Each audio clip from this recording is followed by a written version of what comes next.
attention train. All aboard! We're doing a Mentos versus a Mentos Gum,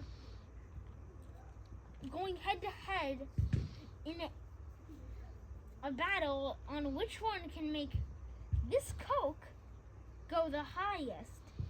Make sure you have an adult help you with the soda bottles, because you don't want a lot of gas escaping. In my right hand, I have Mentos, and in my left, I have Mentos Gum. And then I'll try to drop them as close to each other as can be.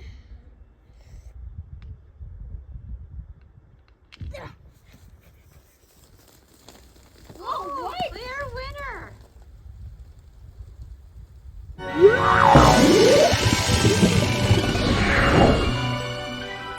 What is happening here? How is it still bubbling?